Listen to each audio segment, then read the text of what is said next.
નમસ્કાર મિત્રો, ખેડૂત પોકેટ ચેનલમાં તમારું સ્વાગત છે। જાણી લઈએ આજના તાજા અને મહત્વના સમાચારની। તે પહેલા ચેનલમાં નવા છો તો ચેનલને સબસ્ક્રાઇબ કરી દેજો અને વિડીયોને અંત સુધી જોવા વિનંતી। નમસ્કાર મિત્રો, સૌપ્રથમ સમાચારની વાત કરીએ તો એલપીજી સિલિન્ડરની કિંમતમાં થયો આજથી વધારો। વિગતે વાત કરીએ તો અમેરિકા અને ઈરાન વચ્ચેના સંઘર્ષને કારણે તેલ અને ગેસના જે વધતા સંકટ વચ્ચે દેશમાં એલપીજી નોંધપાત્ર અછત સ્પષ્ટ થઈ છે। જો કે સરકારે ઘરેલું ગ્રાહકો ફુગાવવાથી પ્રભાવિત ન થાય તે માટે અનેક પગલાં લીધા છે, જેમાં ઉત્પાદનમાં વધારો અને બુકિંગ સંબંધિત નિયમોનો સમાવેશ થાય છે। આ દરમિયાન કોમર્શિયલ એલપીજી સિલિન્ડરો સતત ફુગાવાના આંચકાનો સામનો કરી રહ્યો છે।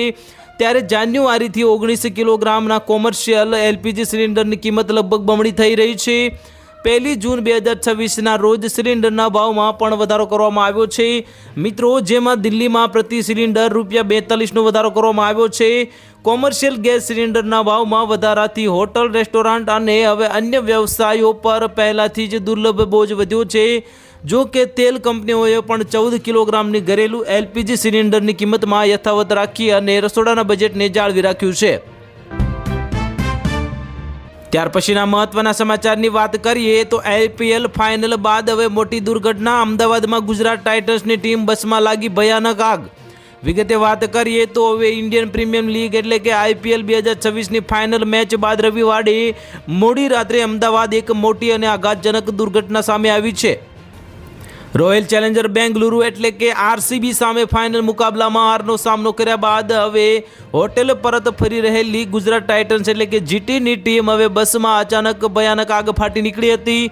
પ્રાથમિક અહેવાલો અનુસાર હવે બસમાં વાયરિંગમાં થયેલા શોર્ટ સર્કિટને કારણે આ આગ લાગી હોવાનું બહાર આવ્યું છે। જો કે સદનસીબે હવે આ ઘટનામાં કોઈ મોટી જાનહાનિ કે ગંભીર નુકસાન થયું નથી અને સમય સૂચકતા વાપરીને તમામ ખેલાડીઓ તથા સ્પોર્ટ સ્ટાફને સુરક્ષિત રીતે બહાર કાઢી લેવામાં આવ્યા હતા અને આ અકસ્માતને કારણે હારથી નિરાશ થયેલા ગુજરાત ટાઇટન્સના ખેલાડીઓ રસ્તા પર અંદાજે 1 કલાક સુધી ફસાયેલા રહ્યા હતા।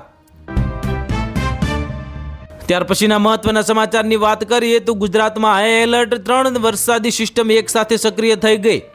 વિગતે વાત કરીએ તો ગુજરાતમાં હવામાન વિભાગે આગામી કેટલાક દિવસો માટે અત્યંત ચિંતાજનક આગાહી જાહેર કરી છે। મિત્રો, રાજ્યમાં એકસાથે 3 શક્તિશાળી વરસાદી સિસ્ટમ સક્રિય થઈ ગઈ છે અને જેના કારણે આગામી કલાકો અને દિવસોમાં આખા ગુજરાતમાં વ્યાપક વરસાદ, તોફાની પવન અને ગાજવીજની સંભાવના છે।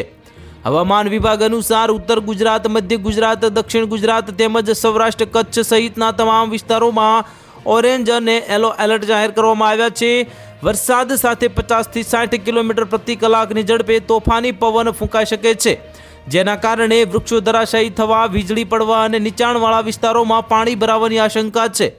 ગુજરાતમાં આગામી દિવસોમાં હવામાનમાં મોટો પલટો આવવાની શક્યતા છે અને હવે જે દરમિયાન રાજ્યના વિવિધ વિસ્તારોમાં ગાજવીજ તેમજ પવન, કરા અને ભારે વરસાદની સંભાવના વ્યક્ત કરવામાં આવી છે। અનેક જિલ્લાઓમાં ભારેથી અતિભારે વરસાદ પડી શકે છે, જેને લઈને તંત્રને પણ સતર્ક રહેવા સૂચના આપી દેવામાં આવી છે। ત્યાર પછીના મહત્વના સમાચારની વાત કરીએ તો હવે આજથી બદલાય 10 નિયમો। કઈ વસ્તુ મોંઘી થઈ અને ક્યાં રાહત મળી તે જાણી લઈએ। જૂન 2026ની શરૂઆત સામાન્ય માણસના ખિસ્સા પર સીધી અસર કરનારા ઘણા મોટા ફેરફારો સાથે થઈ રહી છે। આજે 1 જૂન દેશમાં એવા 10 નિયમો લાગુ થઈ ગયા છે જે તમારા ઘરના બજેટ અને રોજિંદા જીવનને બદલી નાખશે। એક તરફ યુપીઆઈ પેમેન્ટ અને બેન્કિંગ નિયમોમાં મોટો ફેરફાર કરીને ડિજિટલ સુરક્ષા વધારવામાં આવી છે, તો બીજી તરફ દૂધ, નવી કાર અને કોમર્શિયલ ગેસ સિલિન્ડર મોંઘા થતાં જનતાને મોંઘવારીનો માર સહન કરવો પડશે। મિત્રો, ડિજિટલ પેમેન્ટને વધુ સુરક્ષિત બનાવવા માટે એક સારો નિર્ણય લેવાયો હતો અને આ તમે કોઈ પણ યુપીઆઈ પૈસા એપથી મોકલશો તો તમારે પેમેન્ટ કરતા પહેલાં બેંકમાં નોંધાયેલું વ્યક્તિને કે વેપારીનું અસલી નામ સ્ક્રીન પર દેખાશે અને આનાથી ખોટા ખાતામાં પૈસા જવાની કે ઓનલાઈન છેતરપિંડીની શક્યતા ઘટી જશે। મિત્રો, સરકારે પાન કાર્ડને લઈને એક મોટો મહત્વપૂર્ણ નિર્ણય ફેરફાર કર્યો છે। હવે અમુક નાના વ્યવહારો માટે પાન કાર્ડ આપવું ફરજિયાત નહીં રહે અને જ્યારે પ્રોપર્ટીના મોટા સોદા અને મોટી રકમના આર્થિક વ્યવહારો માટે પાન કાર્ડ આપવું એકદમ ફરજિયાત કરી દેવાયું છે, જેથી આર્થિક વ્યવહારોમાં પારદર્શિતા જળવાઈ રહેશે।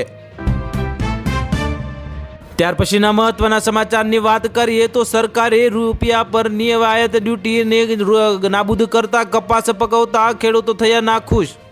કેન્દ્ર સરકારે 1 જૂનથી રૂની આયાત ડ્યુટી 5 મહિના સુધી નાબૂદ કરવાનો નિર્ણય લેતા હવે આ કપાસ પકવતા ખેડૂતોને નારાજગી વ્યક્ત કરી છે અને ખેડૂતોએ આ આયાત ડ્યુટી યથાવત રાખવાની માંગ કરી છે।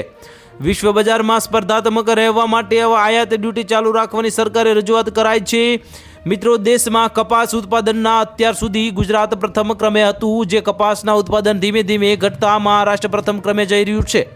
પહેલેથી જ ખેડૂતોને કપાસના પોષણક્ષમ ભાવ ન મળવાને કારણે સૌરાષ્ટ્ર ઉત્તર ગુજરાતના ખેડૂતો ધીમે ધીમે કપાસની ખેતી છોડી રહ્યા છે।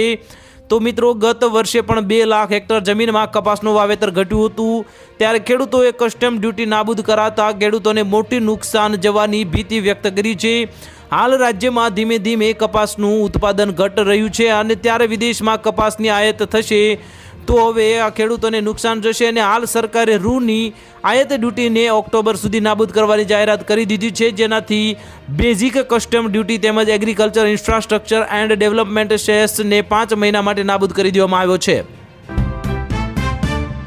ત્યાર પછીના મહત્વના સમાચારની વાત કરીએ તો ડાયાબિટીસ અને બીપી સહિતની આ 30 દવાઓનું ભાવ બાંધણું વિગતે વાત કરીએ તો કેન્દ્રની સરકારની નેશનલ ફાર્માસ્યુટિકલ પ્રાઇસિસ ઓથોરિટી દ્વારા સામાન્ય જનતાને મોટી રાહત આપી દેવામાં આવી છે। મિત્રો, એનપીપીએ ડાયાબિટીસ, હાઈ બ્લડ પ્રેશર, હૃદય રોગ, ઇન્જેક્શન અને મહિલાઓના સ્વાસ્થ્યને લગતી 30 જેટલી દવાઓના રિટેલ ભાવ નક્કી કરી દીધા છે, જેથી હવે સામાન્ય જનતાને એક મોટા રાહતના સમાચાર કહી શકાય। આ નિર્ણયથી જે દર્દીઓ લાંબા સમયથી નિયમિત દવાઓ પર નિર્ભર છે તેવા લોકો ખાસ જાણી લેજો, કારણ કે તેમના સારવારના ખર્ચમાં નોંધપાત્ર ઘટાડો થશે અને સરકારે નક્કી કરેલા નવા મહત્તમ રિટેલ ભાવ બજારમાં ચાલતા હાલના ભાવ કરતાં ઘણા ઓછા છે।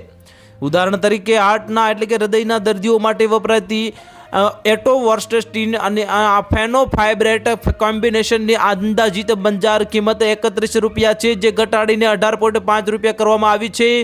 તેવી જ રીતે ડાયાબિટીસની ટેનેગ્લિપેન્ટીન અને ડેપ્લુફ્લોક્લિનની ટેબ્લેટની કિંમત 12.1 રૂપિયાથી ઘટાડીને 10.2 રૂપિયા અને ઓર્ગન ટ્રાન્સપ્લાન્ટના દર્દીઓ માટેની ટેક્રોલિમસ 3 AMGની કેપ્સ્યુલની કિંમત 222 રૂપિયાથી ઘટાડીને સીધા 127 રૂપિયા કરી દેવામાં આવી છે। અને મિત્રો, હવે દવા ઉત્પાદકો આ આધાર નિર્ધારિત દરોથી વધુ કિંમતે આ દવાઓ વેચી શકશે નહીં। આગામી 11 દિવસ બેંક બંધ રહેશે, ખાસ જાણી લેજો, નહીતર તમારા કામ અટવાઈ જશે। વિગતે વાત કરીએ તો તમારી નોકરી કરતા હોય કે હવે પછી પોતાનો વ્યવહાર ચલાવતા હોય તો તમારી પાસે બેન્કિંગ કામ માટે દરરોજ ખાલી સમય હોવો જરૂરી નથી। એ પણ જરૂરી નથી કે તમારી પાસે ખાલી સમય હોય તે દિવસે બેંક ખુલ્લી હોય, તો શક્ય છે કે તમારી પાસે રજા હોય તે દિવસે બેંક બંધ હોય। તો આવું ઘણીવાર તહેવારો દરમિયાન થાય છે, જેમ કે 26-27 માર્ચે રામનવમી અથવા તો 27-28 એપ્રિલે બકરી ઈદ। જૂનમાં આવું ન થાય તે માટે આ મહિને બેંકો ક્યારે ખુલશે અને ક્યારે બંધ થશે તે જાણવું મહત્વપૂર્ણ છે। આ મહિને હવે બેંકો 11 દિવસ બંધ રહેશે, જેમાં 4 રવિવાર અને 2 શનિવારનો સમાવેશ થાય છે। આનો અર્થ એ છે કે હવે દેશભરની બધી બેંકો 6 દિવસ બંધ રહેશે। વધુમાં બાકીના 5 દિવસ વિવિધ રજાઓમાં રાજ્યોમાં અલગ અલગ તારીખે રાજ્યોમાં જે બેંક બંધ રહેશે।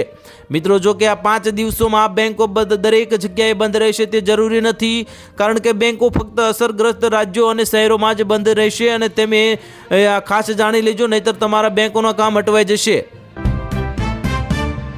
ત્યાર પછીના મહત્વના સમાચારની વાત કરીએ તો પશુપાલકો પર આર્થિક સંકટ, ઘાસચારાના ભાવ આસમાને પહોંચ્યા। વિગતે વાત કરીએ તો ભાવનગર જિલ્લામાં ડીઝલના ભાવ વધારા અને ટ્રાન્સપોર્ટેશનના ઊંચા ખર્ચને કારણે પશુઓના ઘાસચારાના ભાવમાં તોતિંગ વધારો થયો છે, જેથી હવે પશુપાલકો માટે એક મોટા દુઃખદ સમાચાર કહી શકાય। અને પશુપાલકો ખાસ જાણી લેજો અને તમને આ અમારા સમાચાર કેવા લાગે છે તે કોમેન્ટ બોક્સમાં જરૂરથી જણાવજો અને તમે કયા જિલ્લામાંથી સમાચાર જોઈ રહ્યા છો તે જરૂરથી કોમેન્ટ બોક્સમાં જણાવી દેજો। વાત આગળ સમાચારમાં કરીએ તો લીલી જુવાર અને સૂકી કડબ મોંઘી થતાં પશુપાલકો મુશ્કેલીમાં મુકાયા છે, સાથે જ ખાણદાણના ભાવ પણ વધતા પશુઓને પૂરતો ખોરાક આપવો મુશ્કેલ બન્યો છે। માલધારીઓએ સરકારી સહાય અને ભાવ નિયંત્રણની તાતી માંગ કરી છે। ભાવનગર જિલ્લામાં પશુપાલકો હાલ કપરા સમયમાંથી પસાર થઈ રહ્યા છે। પશુઓ માટેનો લીલો અને સૂકો ઘાસચારો સામાન્ય માણસની પહોંચની બહાર જઈ રહ્યો છે। માત્ર 15 દિવસના ગાળામાં લીલા ઘાસચારામાં ભાવમાં નોંધપાત્ર વધારો થયો છે। અગાઉ 20 કિલો લીલી જુવારનો ભાવ 70 રૂપિયાની આસપાસ હતો, જે હવે વધીને 90 થી 100 રૂપિયા સુધી પહોંચી ગયો છે। આ ભાવ વધારાને કારણે હવે પશુપાલકોમાં ભારે ચિંતાનું મોજું ફરી વળ્યું છે। ત્યાર પછીના મહત્વના સમાચારની વાત કરીએ તો યુપીઆઈ યુઝર્સ માટે મોટા સમાચાર. આજથી પૈસા મોકલવાને લઈને બદલાયો નવો નિયમ.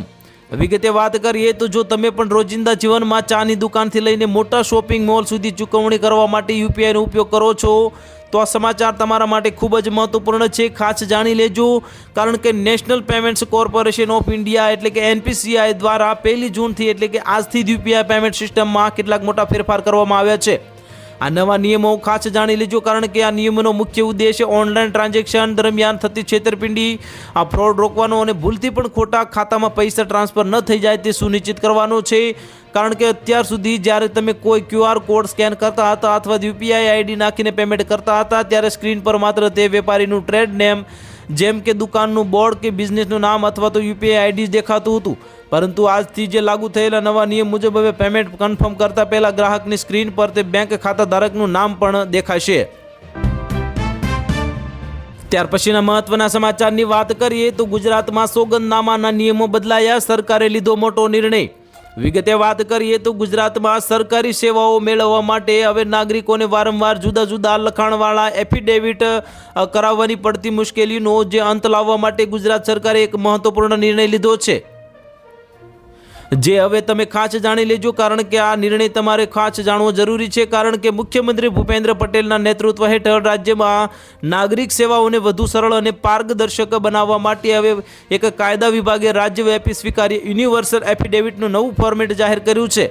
અત્યાર સુધી રાજ્ય સરકારના અલગ અલગ વિભાગો દ્વારા અપાતી વિવિધ વ્યક્તિલક્ષી સેવાઓ, દાખલાઓ કે યોજનાઓને લાભ લેવા માટે અરજદારોએ એક પ્રકારના જુદા જુદા સોગંદનામા રજૂ કરવા પડતા હતા અને દસ્તાવેજોમાં આ પ્રકારની વિવિધતાને હવે કારણે બિનજરૂરી જટિલતા ઊભી થતી હતી અને સામાન્ય જનતાને સમય વેડફાતો હતો તેમજ વહીવટી પ્રક્રિયામાં વિલંબ થતો હતો, જેથી આ નાગરિકો અને હાલાકીમાંથી મુક્તિ અપાવવા માટે સરકારે આ વહીવટી સુધારો કર્યો છે અને એક નવો નિર્ણય લીધો છે.